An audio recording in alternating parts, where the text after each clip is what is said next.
topics and opinions expressed in the following show are solely those of the hosts and their guests and not those of W4CY Radio, its employees, or affiliates. We make no recommendations or endorsements for radio show programs, services, or products mentioned on air or on our web. No liability, explicit or implied, shall be extended to W4CY Radio or its employees or affiliates. Any questions or comments should be directed to those show hosts. Thank you for choosing W4CY Radio.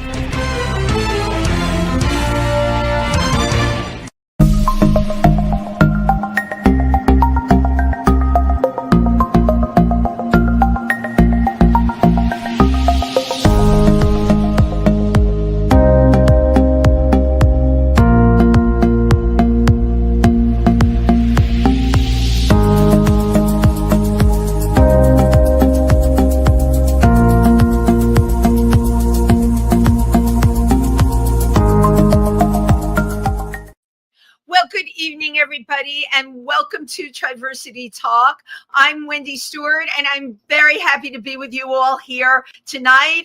We're like days away from Pride Month, which is so huge. As you know, we come to you. I'm from New York City, and I'm in Milford, Pennsylvania on the weekend, but Triversity, our LGBTQ organization, Triversity, the Pride Center, is located in Milford, Pennsylvania.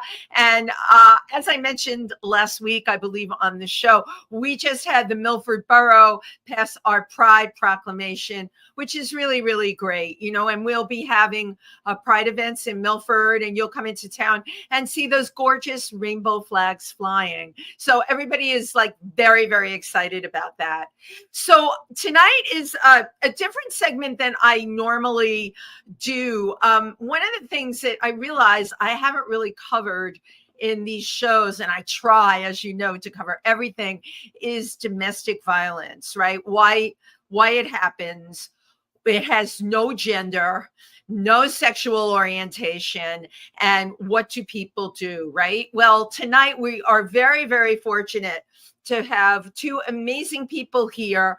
The organization is called VIP Empowers, and we have Randy Bannon, the executive director, and Chelsea Filatico, the community outreach person. And they're just here to like tell us everything, every question. We have our comments here. If you want to comment on the show or ask a question, please do. We are here for you. Welcome everybody to the show. Thank you. Thank you both for, you know, taking time out of what I would assume is an incredibly busy day to be here with us tonight. So we'll start with actually both of you. I need everybody to give their input and tell our audience, what does VIP Empower do? Well, thank you, Wendy. Thank you for that intro, and congrats on the all the advocacy you did for the Pride Proclamation.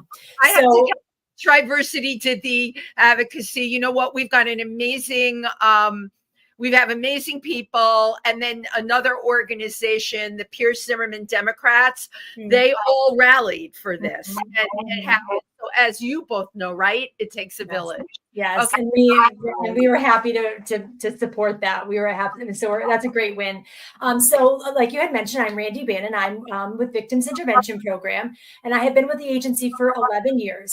So Victims Intervention Program, we are the victim service provider in serving both Wayne and Pike counties. And we serve, like I said, victims of crime. So domestic violence, sexual assault, human trafficking, child abuse, harassment, all victims who are experiencing the crime and their family members. So we serve everybody who has been affected by the crime. We break it down. Our services are broken down into crisis and like post-crisis. So looking at like crisis, like in the moment. So we have our 24-hour crisis hotline.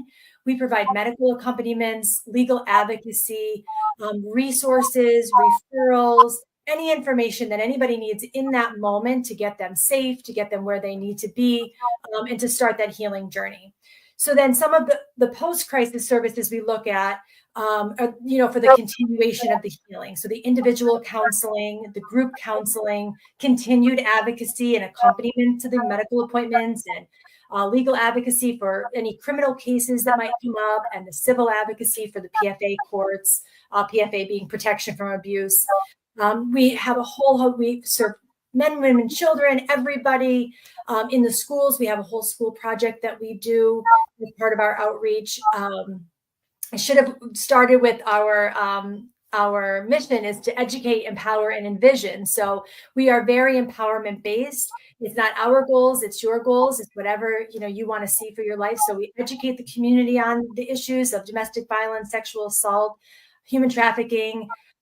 We empower people to make the best decisions for themselves. And then we try to envision a community that's free from violence. So we have a lot of programs, medical advocacy, but I'll hand it over to Chelsea so that she can talk about all of that outreach that we do in the community to increase our visibility. Absolutely. Okay, Chelsea, take it away. Sure. So I envision my job as the community outreach manager as really just engaging the community on our mission. And we do that through a lot of education because people don't know that we exist. People often don't know anything about domestic violence until it enters their life. And then it's a crisis. So we try to get to them early. And I'm sorry, did you want to say something? No, it's your show, and I comment. That's it. I love what you're saying so far. One of the points you just brought up is increasing visibility.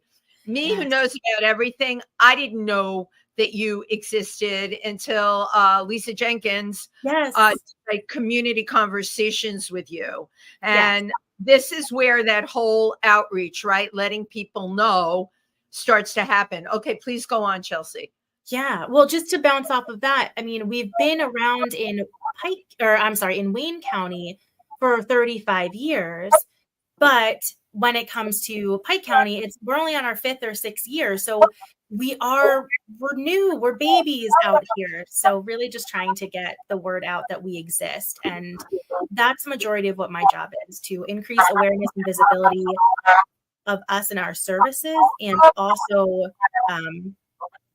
educating the community on the things that we work with, educating them on human trafficking, on domestic violence, on sexual violence, and the effects that those have on a person, on a community, on the children who are witnessing it in the home, and how different populations are affected by those crimes and that trauma. Okay. So what are some of the ways it's interesting because in Pike County, we had Safe Haven, and yes. Right. And I knew being in Pike County, being in Milford, right, I knew all about Safe Haven because I met so many of the incredible people that had volunteered there. Cindy Stein, who was yes. an incredible advocate, and of course went on to become executive director of Triversity. But I knew about it because I was there. And as we all know, word of mouth travels far. But the fact that you're telling me you were in Wayne County for the 35 years, I've driven through Wayne County and was not aware. And if someone were having an issue that was, say, not in Milford, but closer to Wayne County, I would have never known, right, to refer them to you. How do you think is the best ways, or one of the ways, and Chelsea, you do outreach, how do you think are good ways to get the information out there? So I honestly, when it comes to our outreach program, I think one of the biggest things we do is word of mouth. We are at any kind of community event that you see where there might be vendor tables. We are probably there with our information table, handing out brochures, talking to anybody who's willing to come to our table and interact with us. And I think even if people don't need us themselves, somebody who does. You might not know it in that moment when you're talking to us or when you're taking our brochure, but everybody knows somebody who is dealing with domestic violence or who has been sexually assaulted, whether that's in adulthood or childhood, or who is related to somebody who's experiencing it. It's all around us. Right. So as long as we can make enough people aware, then they can do the job of referring their friends and family to us when it comes up in their lives, when the time comes. Right. I'm wondering, we have fairs throughout the summer, and, Sussex County Fair, Wayne County Fair. Do you all take a table at the fairs and get the word out that way? No, we don't. We've looked into, oh, maybe I didn't do this with VIP, but I do know at one time we did look into a table at the Sussex County Fair, I believe, because it's right across the border from us over here in New Milford. Jersey, right? Yeah, but it was, one, very expensive, and two, you had to have somebody there at all times, at least when we were looking into it. Okay. And we're a small but mighty staff, so for us to have I like staff at the fair that runs from 10 a.m. to 10 p.m. for a whole week is really, really difficult for us. Right. So it's something maybe we'd like to see in the future, but not something that we currently do. Right. I guess in my own head, I'm thinking in terms of masses of people, right? Mm-hmm. And like Triversity being a non-for-profit, we have a list of community outreach that we'll be doing. I know we're going to be doing Sussex Pride. We would be doing a lot of the Pride events. The issue of domestic violence is huge. And I'm not, telling you guys anything that you don't know, but I think people need to become more aware that there are resources out there. And, you've been in Pike County for 5 years, and this is the first time. I always wondered, after Safe Haven, what did people do? And I also really wondered, what did people do during the pandemic? Did you both see an increase in domestic violence during the pandemic? Well, I can say, one thing I want to say about the pandemic is that Chelsea puts it best with our small but mighty team. We didn't stop any services through COVID. We worked the entire time. We showed up. We were at the courthouse. We were at the hospital. We were sheltering people. Nothing ever changed. And I think what we see is always an ebb and a flow. We do get that question a lot of is there a certain time of year? Is there a holiday when things seem that there to be an increase? I wish there was a rhyme or a reason. But during the pandemic, I think the needs were different. The needs were, people were trapped in their homes. So it was hard to say what was exactly happening. Maybe people now who had access because their partner went to work, that partner wasn't going to work, and now they can't have access to us. So if we had a quiet, it maybe wasn't necessarily because, that was an ebb of things, but more so, that became a little bit of a scary time when things get quiet, because we're like, well, what is it? Do they just not have access to telephones or resources? No, but you just brought up a good point, Randy, that I didn't even think about. Let's say that somebody is in contact with you because they're a victim of abuse in their home. And then, just for example, the husband is the abuser and then he's home all the time. And then on top of that, the kids were being schooled on Zoom. Now you've got the whole family home. And just as a regular person, my husband, God bless him, he passed away 2 months ago, but when the pandemic started and, he was retired sitting in the chair in this room that I broadcast from, and I thought I was going to go out of my mind. This is terrible. I told my daughter if COVID didn't kill him, I would. Yeah, that's terrible. That was a joke. That is a joke. Yes, we understand. But it's people being on top of each other because everything changed during the pandemic. And now, where the kids went to school, the parents went to work, now you're all home. And people were, of course, affected financially. So it made me wonder if you guys got actually even busier than you normally are. Yeah, we got busy in a different way, and we had to learn real fast within those first couple of days, Zoom and being, and then we have our confidentiality is so important, and we're not sure of these platforms sometimes that we utilize, like phones and Zoom and Teams, what is their confidentiality? So we had to really learn very quickly on how we can continue to reach people. We increased our visibility with billboards. That was also something that we did during COVID. We also, our chat line became live during COVID as well, so that people could maybe chat with us as opposed to calling. And some of those things have still lasted, the after effects of COVID, people, that's interesting too. I think how we interact with people has become convenient in a lot of ways. And it still continues to allow us to reach people through the phone, through, telecounseling, through Zoom meetings. And, we're still able to continue to connect with people. And, I don't know, we didn't really touch on this part, but we had a rural advocacy project a while ago where we tried to reach all the corners of Wayne and Pike. Because if any of your listeners know anything about Wayne or Pike, right, we're just like so vast. So that was us taking our services out. So a lot of our advocates still, we do that. We go out into the community. We do programs in the prison. We do our programming in the school. We go to the senior centers. We go to, I'm missing a couple, HRC.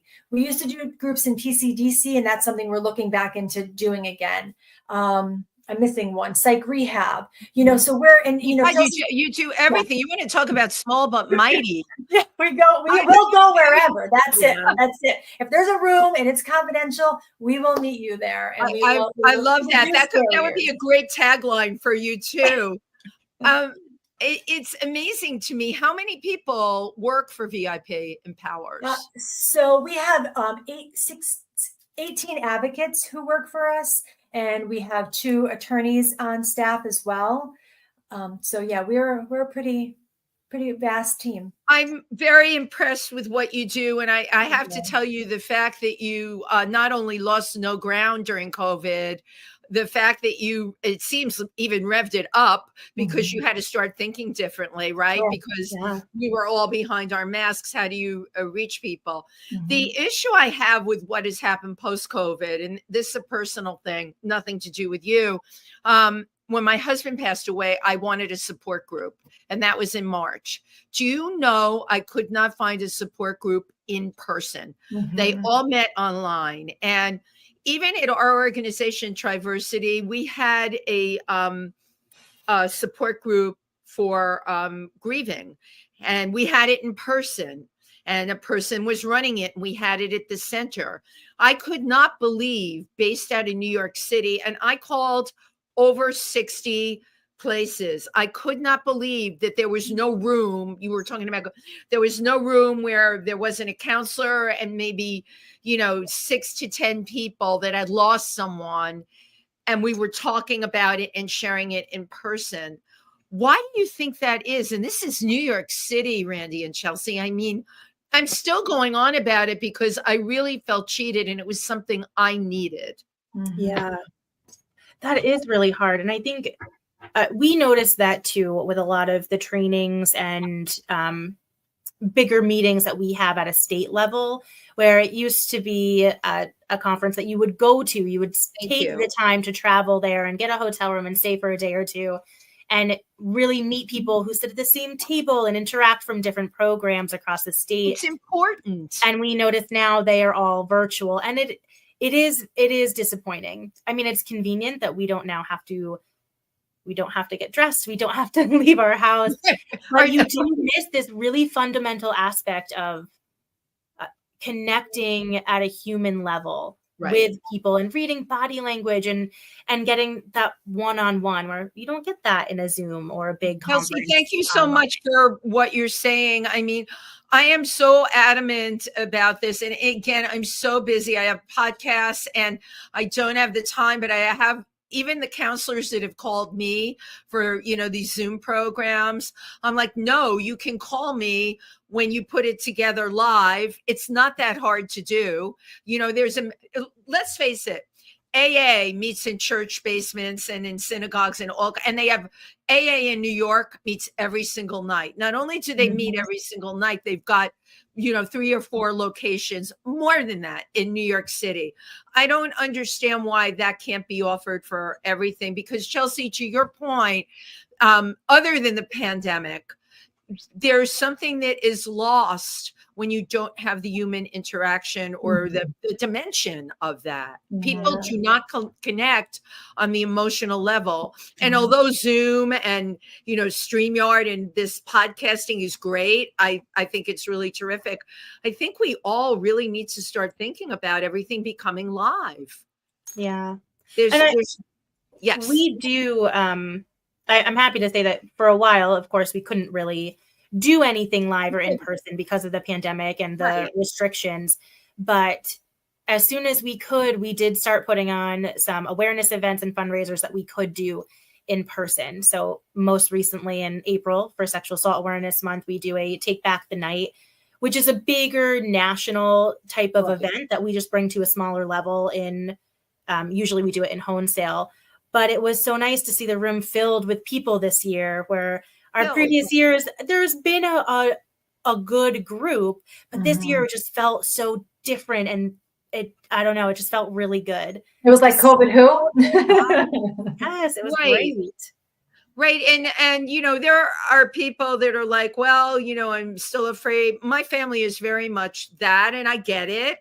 You know, my sister is older and so is her husband. And I understand why people worry, but then you can put a mask on, you know what I'm saying? And I do think this whole thing of being in a room together is, for me, has become really personal. And I would think when you're dealing with domestic violence, you know, you need to get people in the room with each other, you know, and share, the ability to share when you're actually looking at something. You know, I'm happy to say that Pride Proclamation, you know, that didn't happen on Zoom. That happened in a meeting, and we were there. Yeah, right, exactly. We were there with you. You were right. Isn't that great? Yes. That everybody got to share that. So I want to talk about each of your backgrounds and how you got involved doing this kind of work. Randy, you're on the top shelf here next to me. I'll start with you. How did you get involved? Sure. Well, it always surprises me when I tell this bit of the story, because I had a dear friend of mine she's my closest friend, who we worked for VIP many, like 11, 12 years ago. And she left for a little while. We worked in a daycare together. We both were, you know, preschool teachers, worked with children. And she would tell me what she did at VIP. And I always thought, oh my gosh, I could never do that. You know, I could never do that. I could never do that. I remember we used to run together, and she would tell me like just some of the, you know, the problem solving and the situation. And I was just like, I could never do that. And she said, well, try out the volunteer program. And I was like, well, okay. So I did. And back then it was all in person. Not, you know, we met classroom style. I got to meet some people. Our training, if you know anything about it, can be very intensive. So I began on the hotline. And my background is, you know, is organizational leadership, but I do my education is organizational leadership, but my experience was working with children. Right. So a position became available as a child advocate. And it was part-time. And now I was just doing the hotline. I thought, oh, can I take these calls? What will I tell people? Will I know what to say? So well, that was going to be all my questions to you. Like, and please go on. Yeah, I just didn't, you know, I couldn't see myself doing that type of work. So, you know, slowly she kind of brought me in, and she was my supervisor then. And we just, you know, there was so much, it just opened my eyes, you know, similarly to how we started this, when you were like, I didn't, you know, how do you know about something, and then you learn about it, and you're like, wow, I cannot believe that this is not what I've been doing my entire life. Like you just, things just started clicking for me. And I just really felt like this is where I belong. Isn't that great? It is really great. And, you know, over time working with children, I kind of moved up into more of administrative roles, being the special projects coordinator. So overseeing all of our projects. And then, you know, the chief programs officer kind of was the next step. The other fortunate part too is, you know, my friend left from there, but our past director had been a mentor for me for many, many years, you know, and she always pulled me along. She came from teaching me and, you know, showing me, and she just really empowered me to kind of step into these administrative roles. One thing I want to mention though, and Chelsea can attest to this as well, is that even though we kind of sometimes, like, she does the outreach and we move into the, you know, administrative-ish kind of roles, we all are advocates at the end of the day. We have clients, we take hotline calls, there's no role in our agency that does not work with the clients in some fashion, or even have like a small caseload, because that is the thing that keeps us connected to the work. And it reminds us of why we do this. You know, that is a really good point that you brought up, because I would think for many people, the initial thing if they are being a victim would be to pick up the phone and call. And that's the entree. How did you know what to say? I mean, what did your training involve? Oh, so we do have an 80-hour training. So the two coalitions, the Pennsylvania Coalition Against Domestic Violence, those are our state coalition, and then the Pennsylvania Coalition to Advance Respect. They are the ones that they give us our training. So it lays the foundation for the language, the issues, everything that goes into it.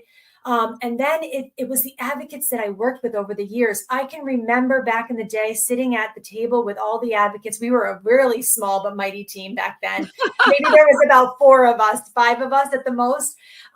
But I can recall sitting at the table and just being awestruck by these advocates and what they were doing. And I mean, I get the chills thinking about it, because what I felt in my body was just like, how lucky was I to land here? And I would write down every word that they would say. Language is very important to me. So how they said it, the words that they would use, it's really important to just connect with people. And that's something that we still use in our training, is because sometimes advocates get really like, we want to fix everything and we want to swoop in, and I understand, but we have to, we're humans having a human experience with another person. Thank you for saying that. Right. Lose sight of that. We have to remember, there's a lot going to be red tape. There's going to be resources that aren't available. There's going to be somebody who isn't meeting us in person or isn't showing up. And we just have to remember that we are humans having a human experience with another person. Right. And you're there to be an advocate, and that everything that goes with being an advocate. What in your job with dealing with people would you say is one of the most challenging things? Sometimes it's the barriers of the other systems too. The barriers of the the red tape and the barriers. Could you of the system? We're seeing people who are, I'll kind of do a little start to finish, and I'll try to put it in a nutshell. But when somebody's fleeing, they're leaving with the clothes on their back, right? And they've got nothing. And now they have to rebuild their entire lives. And sometimes resources, it's like you can't get A until you get B, but you can't get B until you had A.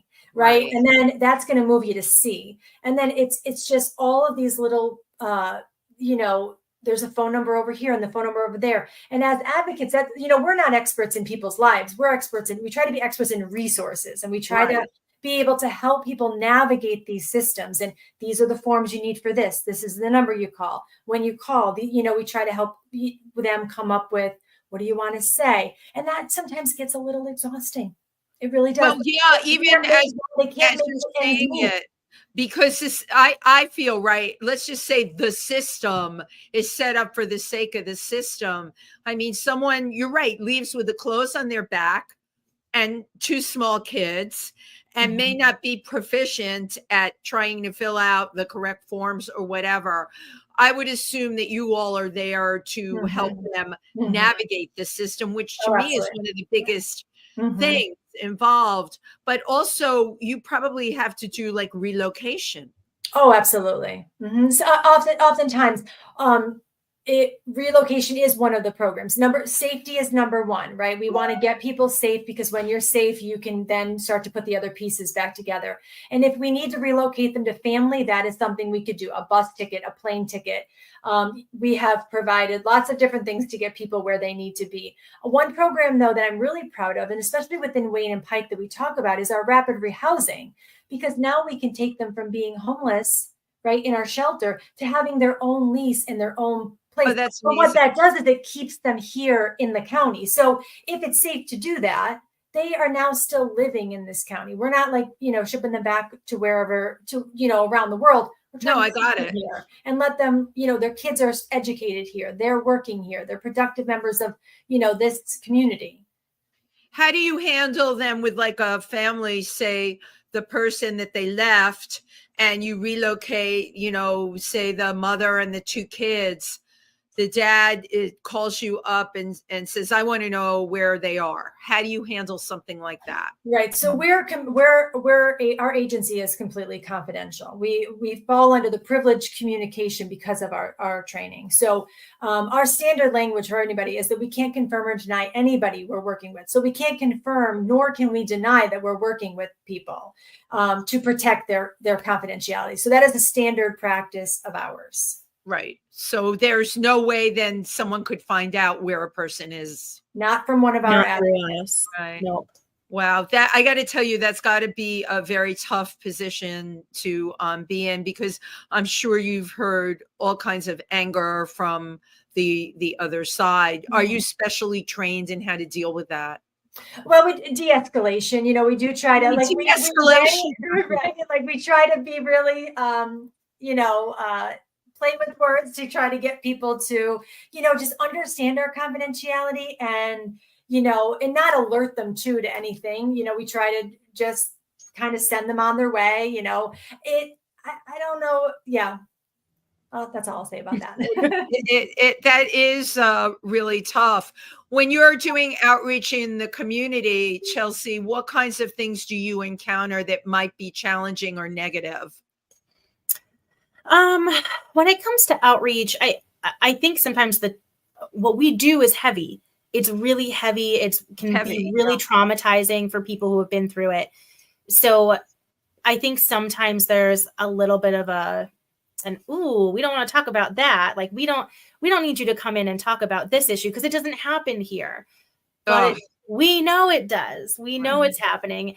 So I think, I don't know if denial is the right word. I hate to say that, like some parts of our community are just kind of in denial that this stuff happens.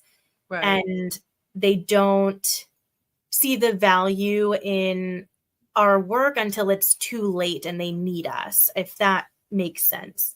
So I think that's one of the biggest barriers we come up on, is that just people don't think they need to be trained in this. They don't need this education. Our students don't need this. Our participants don't need this. But everybody needs it, because absolutely. This is affecting 1 in 3 women and 1 in 4 men across the United States. So, and thank you for giving that statistic. I was going to give that statistic, but I'm not qualified. I just read it before I knew you were coming on.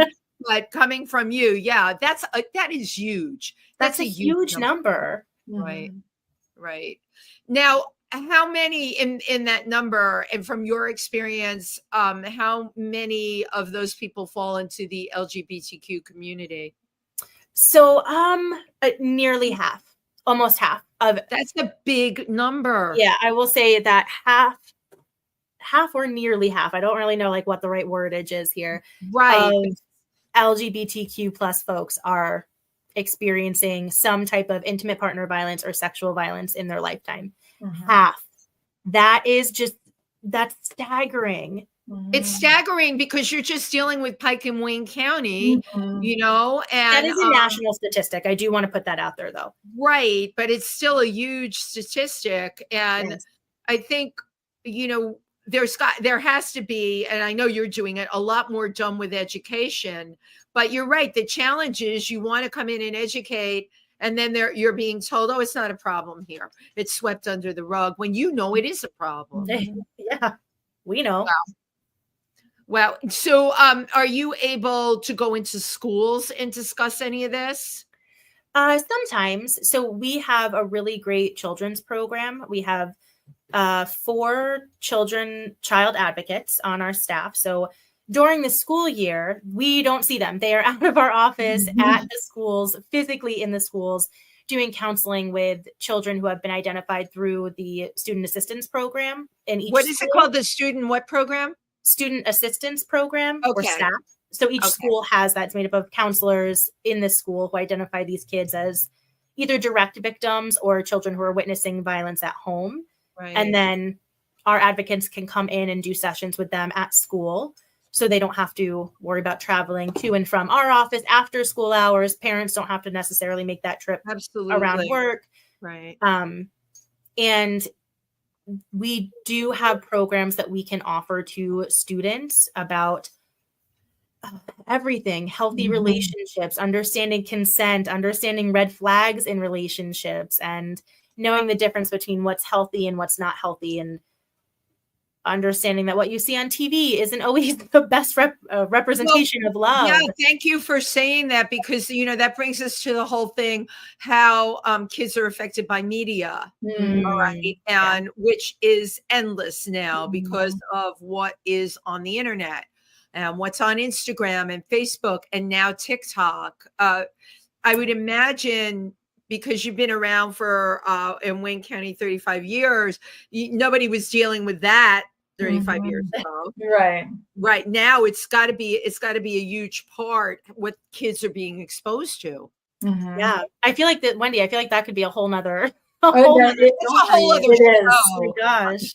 So I the know. Wayne schools have had the social media safety. The child advocates in Wayne County have been doing the social media safety to all of the schools. And one thing that was really eye-opening, and they just keep kind of bringing it around to refresh some of our minds, is that like there were second graders who were sexting. Mm-hmm. Like, they didn't know what they were they didn't know what they were doing, but they're sending pictures in second grade. They had no idea. Yes. And they were So one thing, our child program, what they've been really doing well is trying to collect a lot of stats, because that's sometimes gives us the buy-in with the school, is that if we can just survey your student body, just a little small questionnaires, nothing heavy, right? Just enough do you understand? Do you know what consent means? Have you like these types of things? And then we take that data and we've been presenting it back to the schools. And then they've been like, you got to get in here. You got to come in and do these programs. That's been increasing, and especially Did in you the Wayne get County some schools. pushback though from the parents sending questionnaires like that around? Well, it was it was in like a healthy relationship format, Okay. right? So it wasn't anything too like over. They were just No, but it's now you really have to think that way, right? Oh, absolutely, 100%. Because I know in Pike County, in the Milford area, there was so much with the school board last year. And again, I'm not there. I don't have a kid in school, but I remember reading about it and watching these meetings on YouTube. All of the conferences were on YouTube, and I would watch and hear the things that people would say, and they were absolutely horrifying. And one of the things, there was a survey sent around about something, and the parents went ballistic. I mean, you have a lot more parents involved on you can't tell me how to raise my kid level. When I was growing up, there wasn't so much of that. Now it's just become, you can't tell me what's right for my kid. You can't tell me how to raise my kid. Have you gotten that kind of pushback sometimes? Oh yeah. Yeah. Oh yeah. I think that's been a stopgap to getting into some. I know in the Wayne County schools, and I don't have the questionnaire in front of me. I know that they were like some low barrier questions. They were low barrier, right? I know one of the questions definitely is do you know what consent is? And there's a large population of kids that had no idea what consent even meant. So we come in and we do the healthy relationships, we do the social media. Expect Respect Clubs has been a curriculum that we've used for a very long time. So, and the school doesn't have a problem with this. No, I mean, historically, like I was the child counselor myself, so we would do co-facilitate. We do girl power groups, and like there's a lot of ways to be able to still get the same messages across. Right. If we could just get in there and do them. But historically, when I would do them, I would co-facilitate with the social worker. We've done lots of groups. So we do the presentations and we try to get out to a larger group about, right before COVID in Western Wayne, I know we did a really large presentation to the whole student body, and that was really awesome.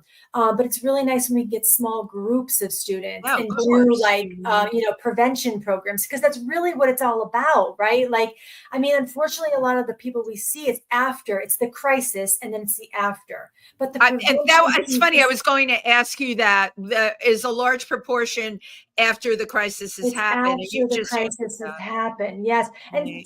we're talking about small children. Sometimes they do things because they've seen it on TV. You've touched on it, they've Mhm. seen it on They don't social media. know. They're just emulating things that they have seen, right? Right. So it's not like it's a fault. It's just we've got to get in there and kind of like, it stunts their development a little bit. So we want, the prevention is huge. We don't want kids to have to experience these issues because it's a lifelong healing process. Well, it can also be lifelong damaging process. And it's Lifelong damage. really funny Mhm. because you said earlier, spotting red flags, right?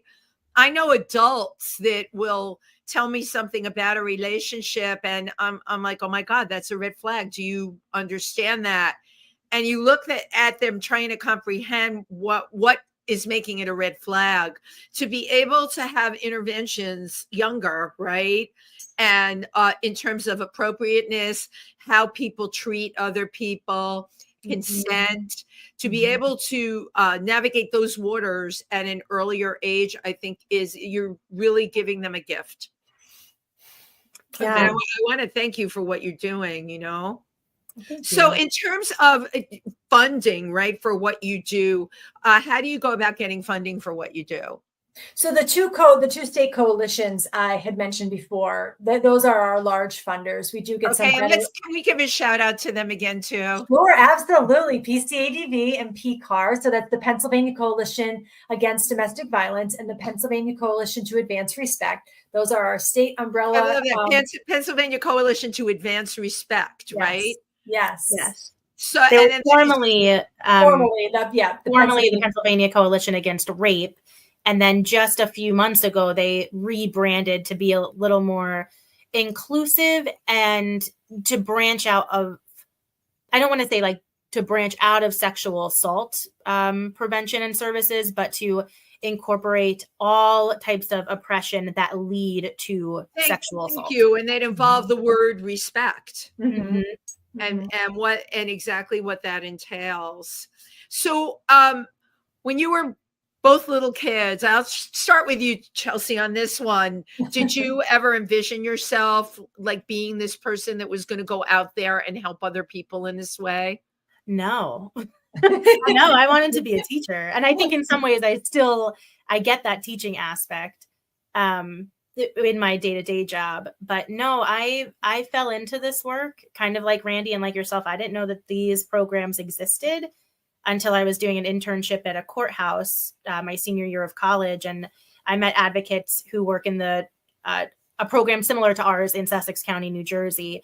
And I met them and I was like, oh, you've been here in my hometown all this time. I didn't know that. You had no idea. And so I have this really lucky and unique experience of this is all I've done with my career. Like this has been it as far as my grown-up jobs go for the past 10 years. This has been the field that I've been in. Granted, with two different agencies. But you have found your spot, your sweet spot where you can do the most. Yeah. I did take like a 3-month break where I tried to work at a vet's office and hated it and came crawling back to. Yeah, okay, you hate I'm an animal lover. I could see myself doing something like that. You didn't like working at the vet's office? I did, but I feel like I missed making an impact and talking about things on a daily basis that had really deep meaning to me. Not that I don't love pets and I love my dogs and cats. I do. I get it. Being able to come to work and talk about violence against women in a solution-driven way, there's something, it just feeds a fire inside of you that makes it worth it to get up every day. Right. Mm-hmm. Right. Well, you just said it, a solution oriented. I mean, I could talk to both of you for so long because of all the programs, your experience, the things that you see, but you are doing something that's so valuable because you are out there and you are finding solutions. And when someone turns around and says to you, it's not really happening, you can say, yes, it is. And that is what makes an advocate. For me personally, I was born an advocate. I was always fighting for the underdog, if you want to use that word, and just morphed into that in my adulthood. And for whatever reason, and I was speaking at a memorial I gave for my husband on Monday. I felt the need to tell the room. People say to me, how did you get so involved in the gay community? And I said, because I've just been there from the very beginning. And to be able to affect things, change things, right? And in the end, look at what you're both doing. You're making people's lives better. How cool is that? It's results driven. In the same way, and I'm going to throw this one at you, Randy, I'm sure you have your stories where you did absolutely everything and you weren't able to change the stage picture, so to speak. Oh yeah, we have those. And that's, this is where we go back to the empowerment, right? Because you just never know. I have a whole theory that I just won't get into, but it's about how we interact with people. And we're like a little blip on people's maps. And you never know what you said or what you did, when it's going to click for them in their lives, right? We all have to have our own experiences. Right. And so they come into our program, and the way that we embrace everybody, the way that we interact with them, you just never know the thing that you said or the resource or just the way you were, just your presence with somebody, how that's going to affect them, when in their life it might click for them. Right. So that's where you're right. Like there are lots of times when we just feel like we're running, we're going to get this one right, or we're going to get something going here. And then it just doesn't, right. It's not our goals. It's their goals. This is where the empowerment comes in. It's their life. If we can do something to make it better. Right. But you just said it at the end of the day, it's their life. And, but when, like for me, when I'm volunteering for something, I want to make the best possible outcome. And the hard pill to swallow was I couldn't always do that. Right. And I had to just go with, I say this a lot. My daughter says it too. It runs in our family. I did the best that I could. And I need to know that I did the best that I could as the both of you are doing. Yeah. So moving forward with VIP Empowers, do you have any new programs that are coming up that you want to tell us about? We just did our vision boards yesterday. What do we got, Chelsea? I feel like we have a lot, but nothing. The final I've got some time here. So yeah, you did your vision boards. Tell me what's on the horizon. What do we got? We broke them down by department. So each department has a vision board and what they want to see us accomplish in direct services, with our children's program, with our outreach program. So since we can really only talk to the outreach because we didn't help create the other ones, I think one of the biggest things is that we really love the idea of starting our own type of podcast where we can have these difficult conversations where people can listen. Yeah. But we just really want to focus a lot on training other systems, because if we can create a holistic approach to helping an individual with all of their needs, they might need us, but they also might need drug and alcohol services. They might need a mental health counselor, which is in our wheelhouse. They might need, I don't know, anything in the county. You're right. It could be anything. So are you putting together something where you can link into other programs, like for drugs and alcohol, like for depression and things like that? We do have a really good relationship with all of our county agencies, all of those other resources in the county. And I can't take credit for this quote, but one of my colleagues in drug and alcohol said something at a conference, no door is the wrong door. And that's what I really love. Yes, that's what I'd really love to see. So if somebody comes in to her office for drug and alcohol services, but they also need some help from VIP, she could link them up with us, no problem, and vice versa. And I just think if you're going to help a person heal, then you have to help the whole person heal. We can't just take one little bit and be like, you're good now, go on with your life. Well, it's so funny you're saying that, because medicine has become very compartmentalized, and A is not connecting to B anymore. It is not a holistic approach. And yet your entire approach now, I so completely agree with you, because you have to help the whole person, and you have to look at everything that's going on within the person to be able to really help them. I can't thank you both enough for coming on here today. I hope you do end up doing your own podcast. I think that would be great. I can warn you about all the technical things that can happen. Oh. I have my wonderful producer Juan on here. When I first started doing this, I have 2 different shows I do, but first trying to do it myself and being told, oh, it's easy. No, it's not. I'm learning that it's all not. kinds of crazy things happen. But you know what? You both have such valuable information to share out there, and you really can make a difference in people's lives. I always end by taking a couple of hokey pictures of everyone on the computer. I kind of like that. So say cheese. Cheese. And one more time, it's VIP Empowers.org. Yes. Yes. You can find all of our information. We have a golf tournament coming up. We have lots of community outreach events going on. I love that. You can follow us on social media as well. Right. And where can they find you on social media? We're on Facebook, Instagram. I don't know if our TikTok is active. No, TikTok's not active. It's a big ask. Don't even get me started on that. It's like we can all spend all of our time on social media. It's not working because that's what it's become. Thank you both so much. Thank you for having us here today. Randy and Chelsea, continue the good work that you're doing. And thank you for everyone that tuned in. If you know anyone that needs any kind of help, that's experiencing any kind of domestic violence, VIPempowers.org, and you can easily access them. Thank you, everybody. See you next week. Thank Bye-bye. you. Bye-bye.